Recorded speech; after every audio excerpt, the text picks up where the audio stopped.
মহেশখালী কক্সবাজারের উত্তর পশ্চিমে অবস্থিত বাংলাদেশের একমাত্র পাহাড়ি দ্বীপ।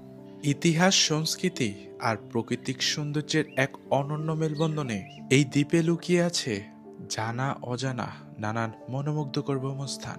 এখানকার সুবিস্তৃত মোনাক পাহাড়, মনোমুগ্ধকর ম্যাগনোমর বন, ঐতিহাসিক বাঁকখালী নদী, সবুজ ঝাউবনে ঘেরা সাগরের তীর, প্রাচীন আদিনাথ মন্দির ও স্বর্ণ মন্দির সহ আরও অনেক মন কাড়া ভ্রমণস্থান রয়েছে এখানে। প্রকৃতির শান্ত রূপের সঙ্গে সংস্কৃতির ছোঁয়া মিলিয়ে মহেশখালী যেন একদিন ভ্রমণের এক ভিন্ন পৃথিবী। তাই যারা কক্সবাজারের সমুদ্রের বাইরে একদিনের ভিন্ন রকম অভিজ্ঞতা খুঁজছেন, তাদের জন্য মহেশখালী হতে পারে এক স্বর্গের ঠিকানা। এই জায়গায় কিন্তু ওই যে চাইলে ট্রলারে করে যেতে পারবেন। এজন্য কিন্তু জনপ্রতি খরচ করতে হবে 40 টাকা। আর এই ট্রলার কিন্তু একদম জেটি ঘাটে মহেশখালী নামিয়ে দেবে, লোকাল নিয়ে যায় আসলে। আর এই যে স্পিড বোর্ডও চাইলে যেতে পারবেন, এজন্য জনপ্রতি খরচ পড়বে 100 টাকা। সুব্যবস্থা রয়েছে, জায়গা আসলে এরকম ভিউ দেখা যায়। এই যে জেলেরা কিন্তু তাদের বোটগুলিও ভিড়িয়ে রাখে, খুব সুন্দর একটা ভিউ এই জায়গায়। এই হবে কক্সবাজার থেকে মহেশখালীর উদ্দেশ্যে প্রতিদিন মাত্র 4 বার ছেড়ে যায়। সকাল 8:30, দুপুর 12টা, 3টা এবং সন্ধ্যা 6টা। স্পিড চলে আসলাম এই মহেশখালী দ্বীপের জেটি ঘাটে। পর্যটক জেটি ঘাট, দুইটা জেটি ঘাট রয়েছে।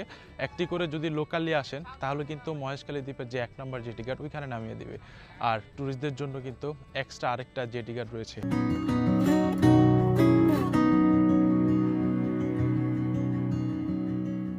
প্রথম ধাপের সিঁড়ি ধরে ধরে এগোতে কিন্তু এই যে ঠিক আদিনাথ মন্দির বা শিবের যে স্ট্যাচু করা আছে, শিব মন্দির।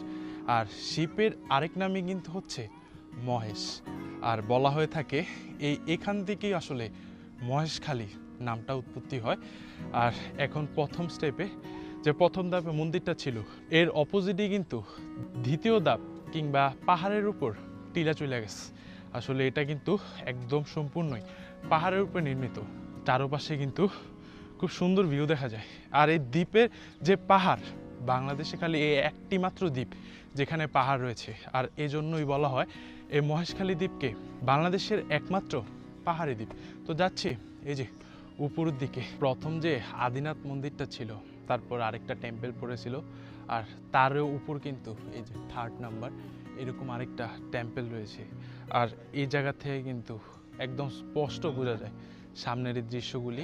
এই যে সমতস্তল অনেকটা কিন্তু নিচে, আমি অনেকটা উপরে রয়েছে। আর যে সামনে কিন্তু অসম্ভব সুন্দর, একদম পাহাড়টা কিন্তু একদম সবুজ, এই একদম ভিতরে চলে গেছে।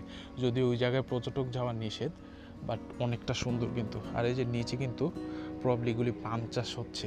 এটা কিন্তু অ্যাট্রাকটিভ আসলে এই মহেশখালী দ্বীপের। এই জন্যই বলা হয় পাহাড়ি দ্বীপ একমাত্র বাংলাদেশে। আর এই যে 3rd নাম্বার টেম্পলটা গোল্ডেন কালারের, ঠিক যেখানে ঢুকতে জনপ্রতি খরচ পড়বে 10 টাকা। আর এই জায়গায় একটা আশ্চর্যজনীয় বিষয় হচ্ছে, স্থানীয়দের মতে এই টেম্পলটা নাকি ঠিক গলায় এবং কানের মধ্যে যে স্বর্ণগুলি, এগুলি নাকি আসলে সত্যিকারের। এটা কিন্তু খুবই আশ্চর্যজনক। এটা কিন্তু খুব রেয়ারই দেখা যায়, সব জায়গায় স্বর্ণ মন্দির থাকে, বাট স্বর্ণ দ্বারা কিন্তু কোনোটাই নির্মিত না। আর এই জায়গার যে রাখাইন জনগোষ্ঠীরা, ওনারা কিন্তু ম্যাক্সিমামই স্বর্ণর সাথে জড়িত, স্বর্ণকার বলতে গেলে চলে। তো ওই থেকে মূলত এই জায়গায় কিন্তু অনেকগুলি টেম্পল রয়েছে। আর এই